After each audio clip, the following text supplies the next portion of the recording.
Fui una esposa infiel, engañé a mi esposo con mi jefe, quedé embarazada de él 2 veces y aún así hice que mi esposo pagara la pensión.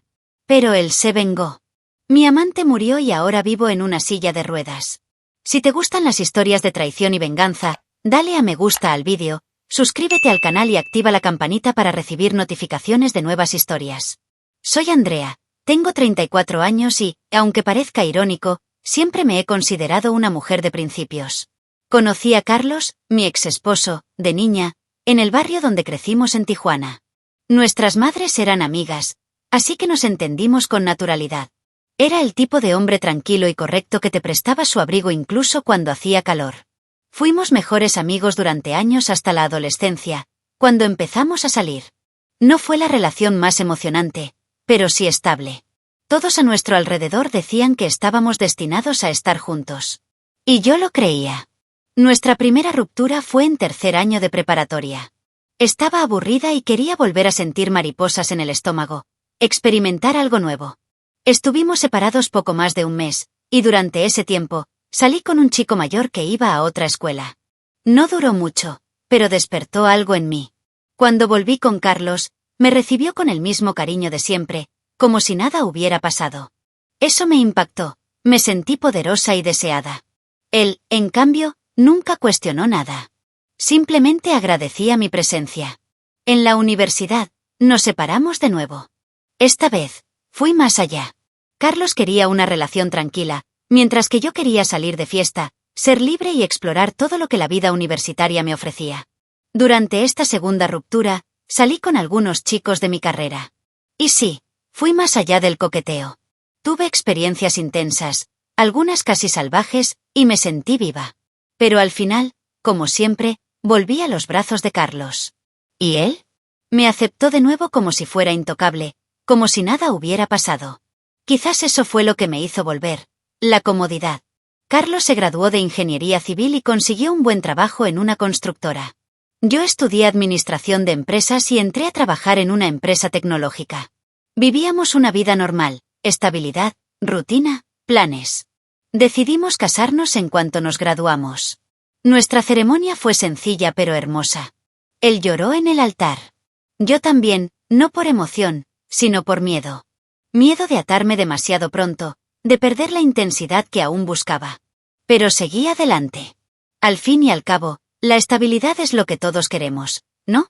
Al principio de nuestro matrimonio, hicimos un pacto, no tener hijos hasta los 31.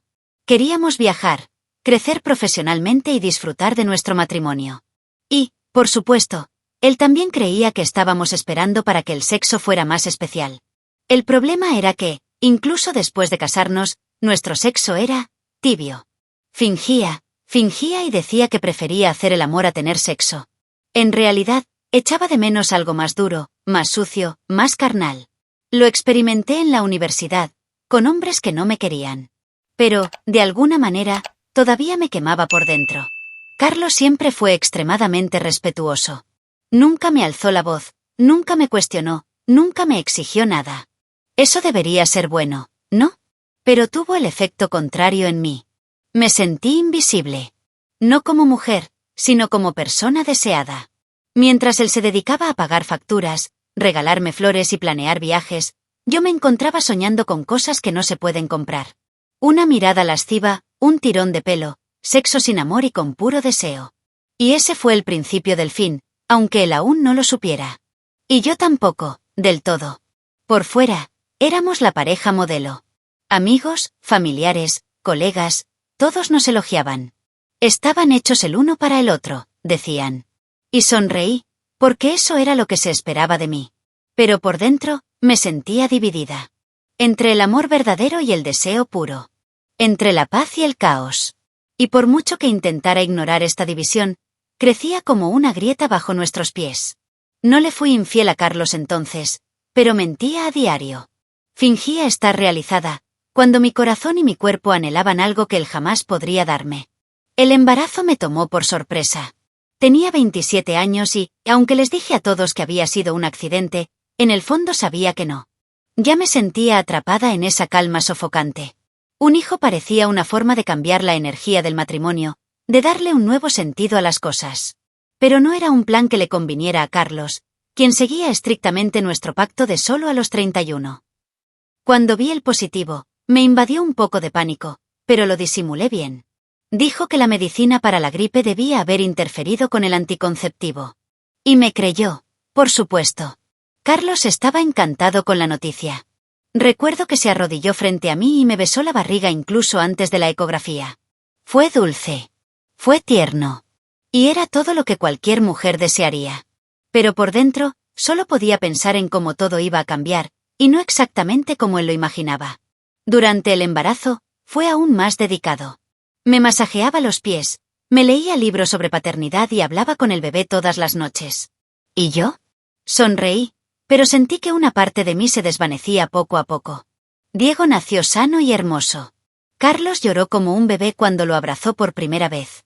Yo también lloré, pero por una razón diferente. Esto debería haberme hecho sentir completa, plena como madre y esposa. En cambio, me sentí invadida, agotada y desconectada. Regresé al trabajo solo 5 semanas después, no por necesidad, sino por cordura. La maternidad no me llenaba. La rutina de la casa me irritaba. Y aunque Carlos seguía siendo el padre ejemplar y el esposo perfecto, ya no sabía cómo ser realmente su esposa. Menos de un año después, descubrí otro embarazo. Una vez más, fue inesperado, al menos para él. Sabía que Carlos quería tener hijos con edades cercanas, así que cuando me di cuenta de que se había retrasado, no lo dudé.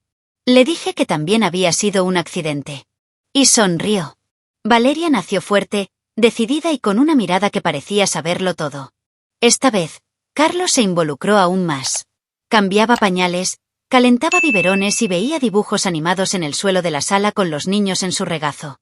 Mientras él construía la casa de sus sueños, yo soñaba con estar en otro lugar. En el trabajo, todo iba bien.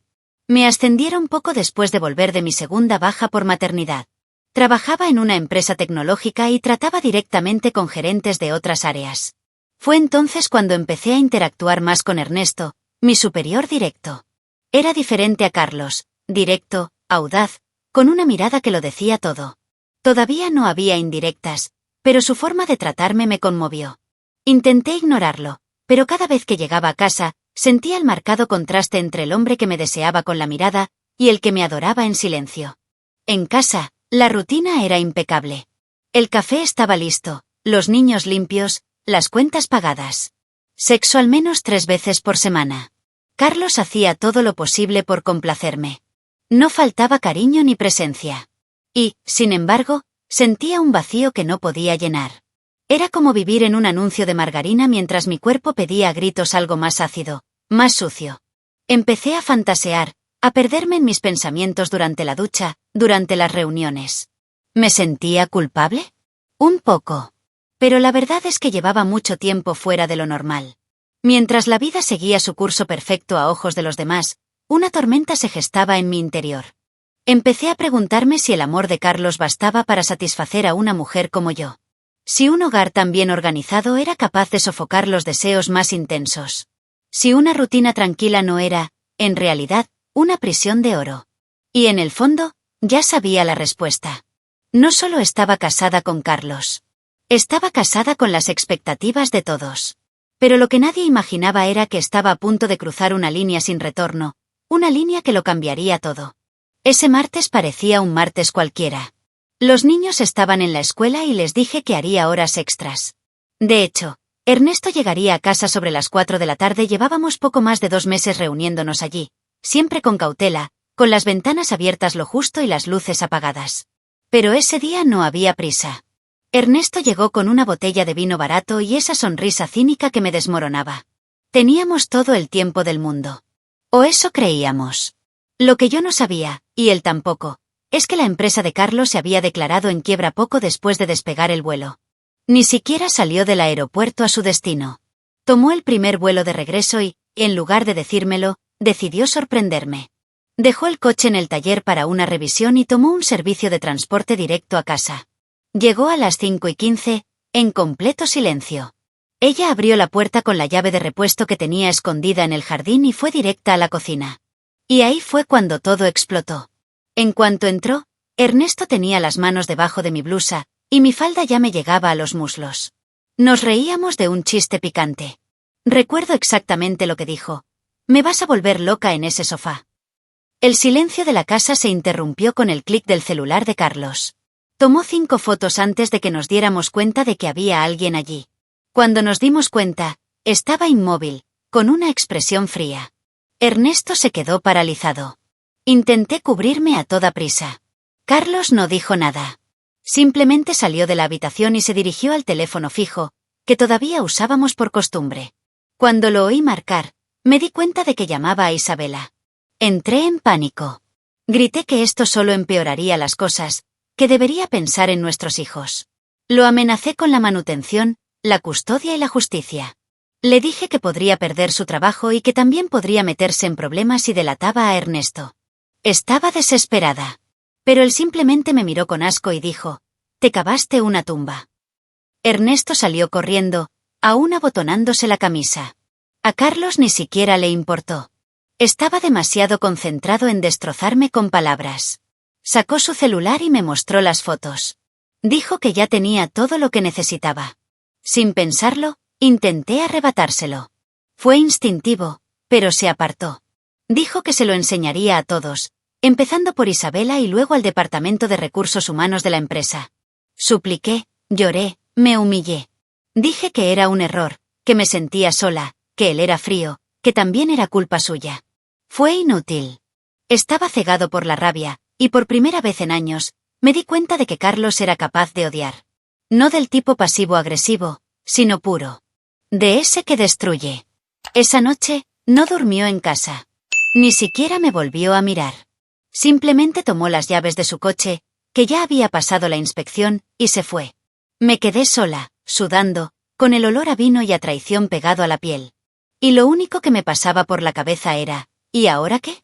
¿Qué viene después de esto? Al día siguiente del arresto, Carlos llegó a casa como si hubiera entrado en un campo minado. No gritó, no explotó. Simplemente habló con una frialdad que nunca le había visto. Dijo que tenía fotos, pruebas, de que ya había hablado con Isabela y que ella, a diferencia de mí, tenía la decencia de llorar en silencio. Intenté explicarme. Me senté con él en la cocina, donde tomábamos café todos los domingos por la mañana, y lo solté todo de golpe. Que no era amor, que nunca lo fue, que solo quería algo diferente, algo que él no podía darme. No dijo ni una palabra durante varios minutos. Solo me miró.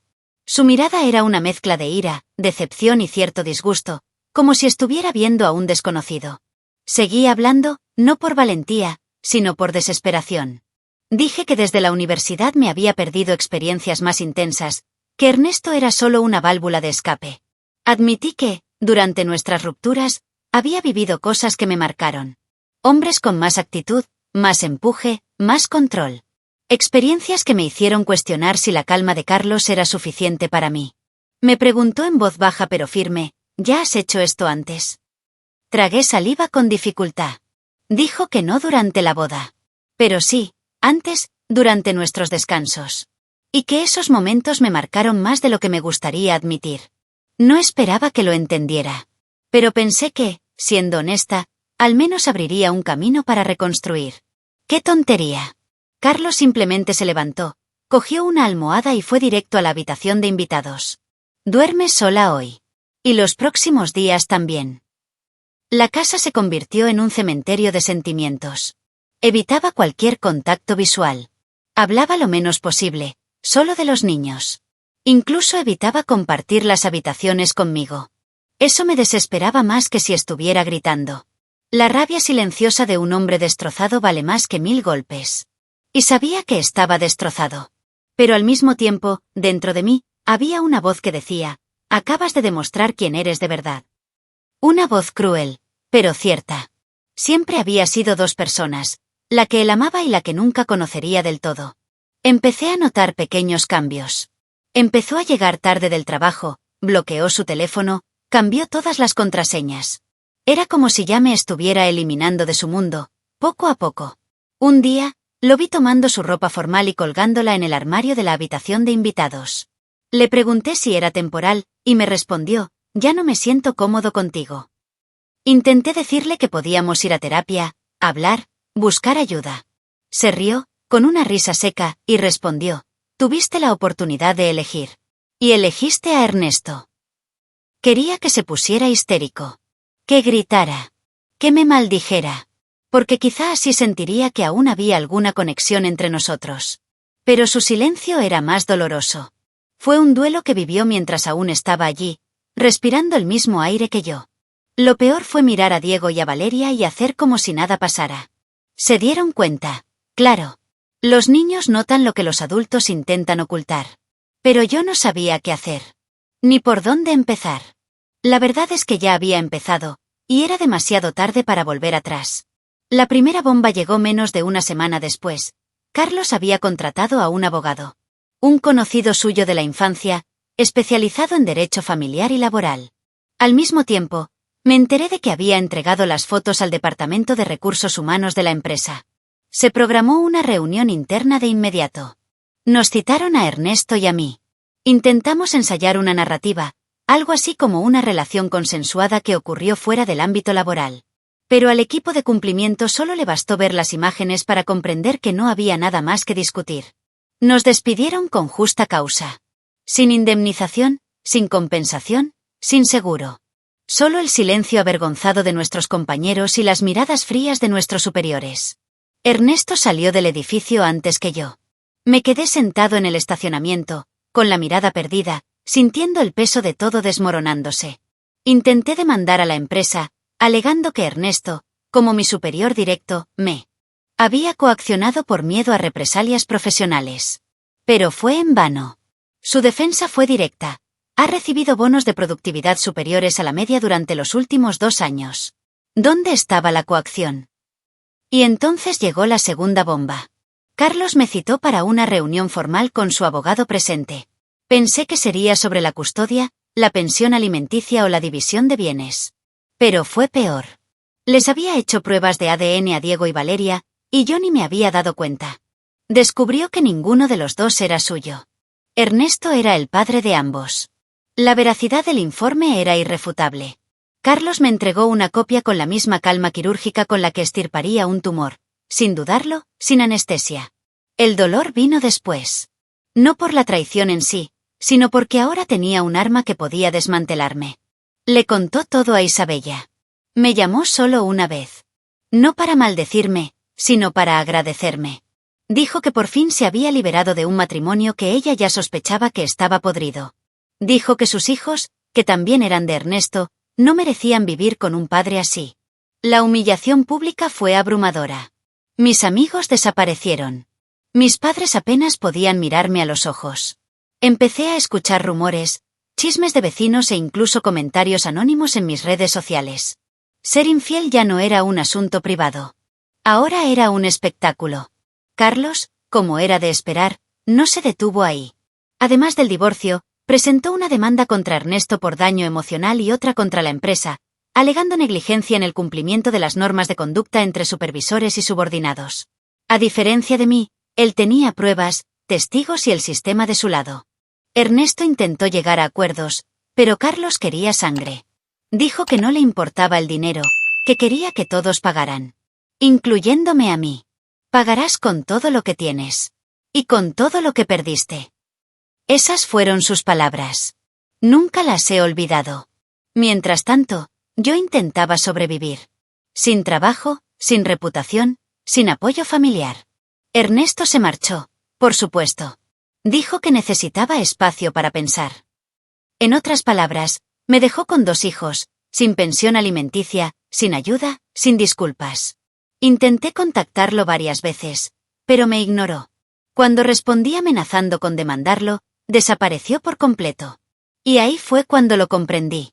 Lo había destruido todo, mi matrimonio, mi carrera, mi estabilidad. Y aún no habíamos llegado a lo más doloroso. Después de todo lo ocurrido, hice lo que cualquier mujer acorralada haría. Busqué un abogado y solicité una orden de alejamiento. Argumenté que Carlos era emocionalmente inestable y que temía por mi seguridad y la de los niños. No fue difícil conseguirla. Los jueces aquí suelen proteger la figura materna, sobre todo en casos de menores. Charles se vio obligado a abandonar la casa inmediatamente. ¿La ironía? La casa seguía su nombre, pero ahora era legalmente mi hogar. Y él no podía acercarse ni a 200 metros. Fue entonces cuando la situación cambió temporalmente a mi favor. Aunque las pruebas de ADN demostraron que Diego y Valeria no eran sus hijos, la ley lo reconocía como el padre registrado. Y con eso, se le ordenó pagar la manutención de los hijos y cubrir parte de los gastos del hogar. Cuando su abogado intentó apelar, el juez respondió que la prioridad eran los niños y su estabilidad. Confieso, me sentí reivindicado. Después de todo lo que había hecho, las revelaciones, las demandas, los juicios, ahora tendría que mantener a los hijos del hombre al que odiaba. Carlos se negó a pagar. Ignoró las primeras exigencias, pensando que podría revertir la decisión. Al ver que eso no iba a suceder, simplemente desapareció. No respondió a las notificaciones. No se presentó a las audiencias. Y luego llegó la orden de arresto por desacato. Lo arrestaron en casa de un amigo, y cuando escuché la noticia, respiré hondo como quien ve la justicia.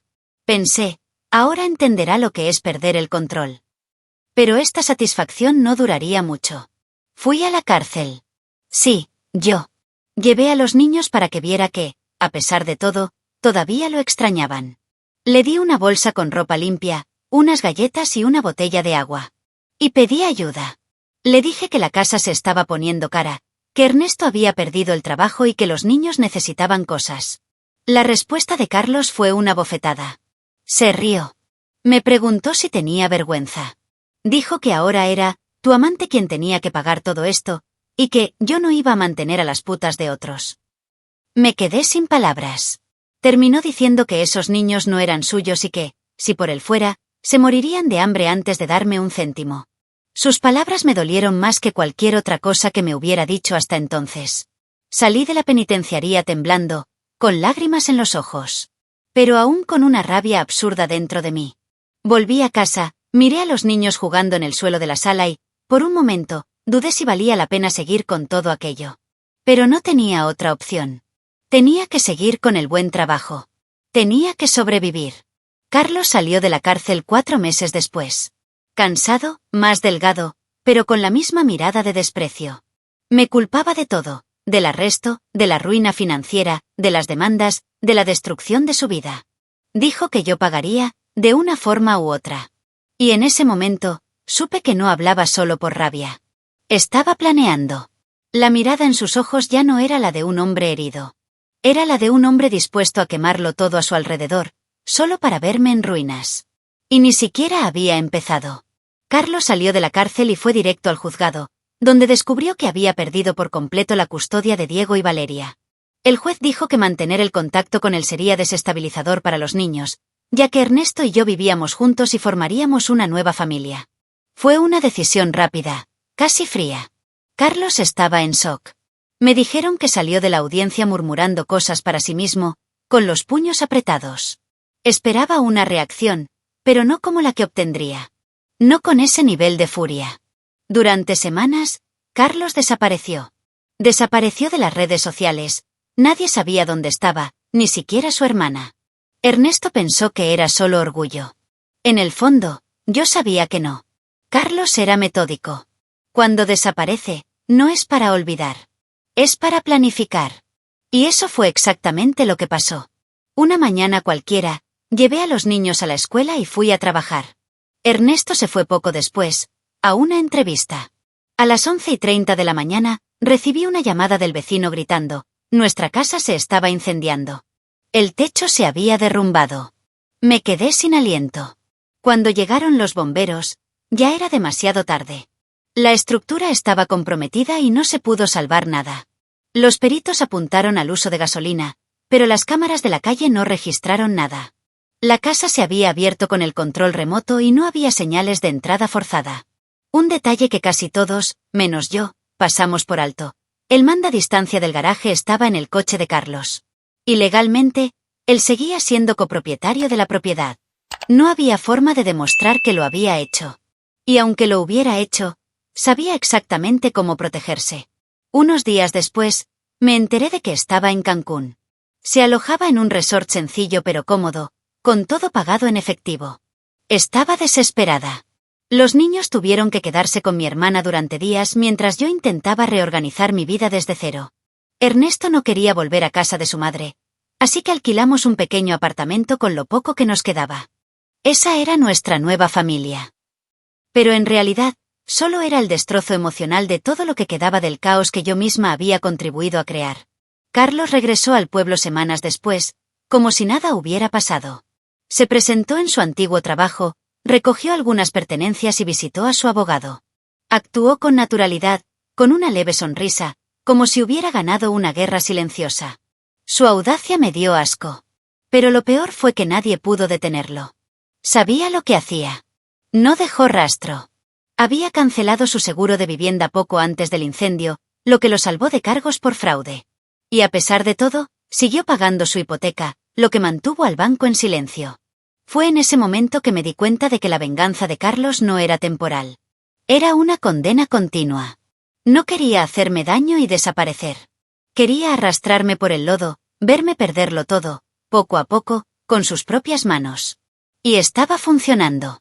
Ernesto empezaba a cuestionar la relación, los niños estaban confundidos y asustados, ¿y yo? Solo deseaba que todo hubiera sido diferente. Pero era demasiado tarde. El fuego que Carlos encendió en esa casa no solo destruyó paredes. Destruyó el poco control que aún tenía sobre mi vida. El incendio nunca envió a Carlos a la cárcel, pero terminó en ella de todos modos. Fue condenado por otros delitos relacionados con desacato, impago de manutención infantil y violación de órdenes judiciales. Fue condenado a 3 años de prisión. Cumplió 2 años y medio en una prisión estatal.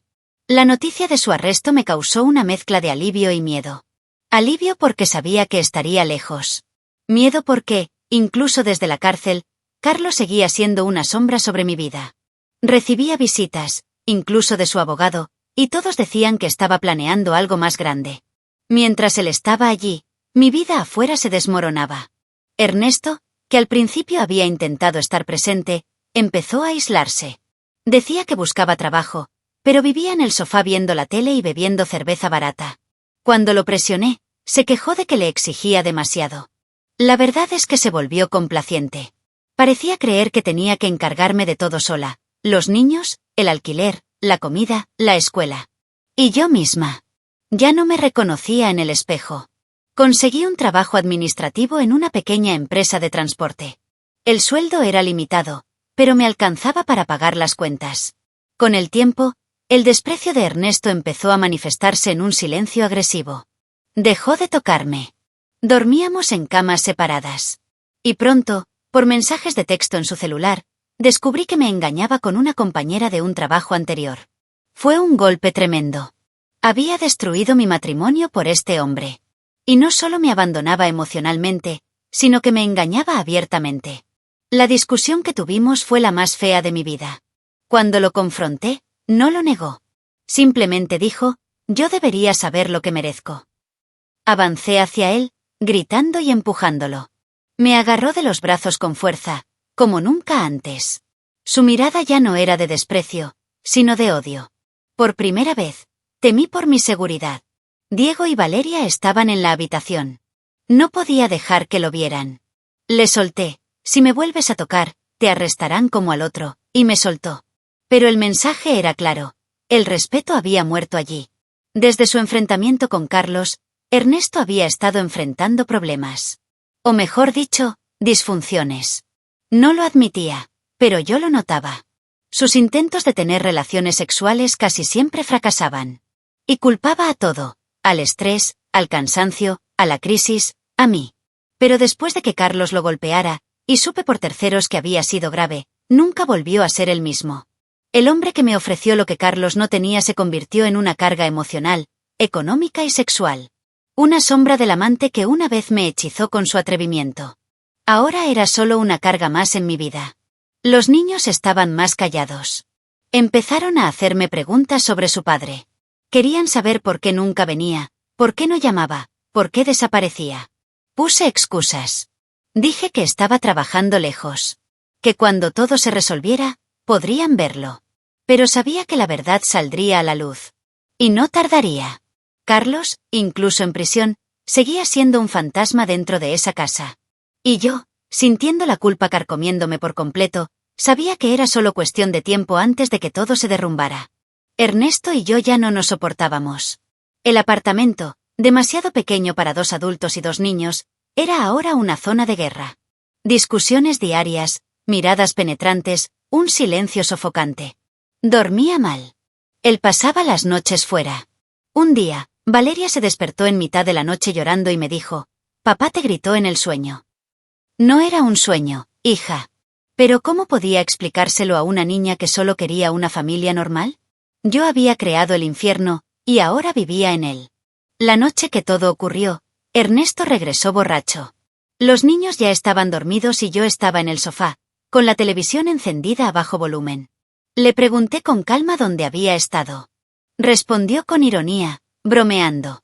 Habló de su amante. Dijo que era más femenina de lo que yo jamás había sido.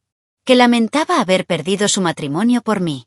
Que le había destrozado la vida. Me puse de pie, enfadada, y le dije que solo era un cobarde que se había aprovechado de mi debilidad. Esa fue la gota que colmó el vaso. No lo recuerdo todo con claridad. Solo oí su grito y sentí el primer empujón. Mi espalda golpeó la esquina de la mesa de centro. Luego vinieron las patadas. 1, 2, 3. Parecía que quería borrarme de la existencia. El golpe final fue el más cruel. Me jaló de los brazos, me arrastró hasta la puerta y me arrojó contra el marco de concreto. Sentí un fuerte crujido en la columna. Después, todo quedó en silencio. El dolor era insoportable. Mis piernas ya no respondían. Grité, pero mi voz parecía atrapada en mi pecho. Me rescató mi vecino del piso de arriba, quien lo oyó todo y derribó la puerta. Ernesto había huido. La ambulancia llegó en 10 minutos, pero la noticia que recibí en el hospital destruyó cualquier resto de dignidad. Una fractura irreversible en la columna. Parálisis de cintura para abajo. No volverás a caminar, dijo el médico sin rodeos. No pude mirarme en el espejo durante días. No por la silla de ruedas, sino porque la mujer que vi allí era la imagen de un castigo silencioso y merecido. Ernesto fue encontrado a la mañana siguiente en el patio trasero del edificio, tras haberse arrojado desde el 4º piso. Sin ninguna nota. Sin ninguna explicación. Solo un cuerpo tendido en el suelo y un silencio que gritó durante semanas. Los medios lo reportaron como una tragedia doméstica. Pero para mí, fue el castigo máximo. Me dejó con vida para recordar, pero se fue con todas las respuestas. Y aunque muchos digan que pagó por sus pecados, la verdad es que fui yo quien sufrió el dolor. Él huyó. Yo me quedé. Carlos salió de prisión poco después. Al enterarse de todo, presentó las demandas pertinentes y obtuvo la custodia permanente de los niños.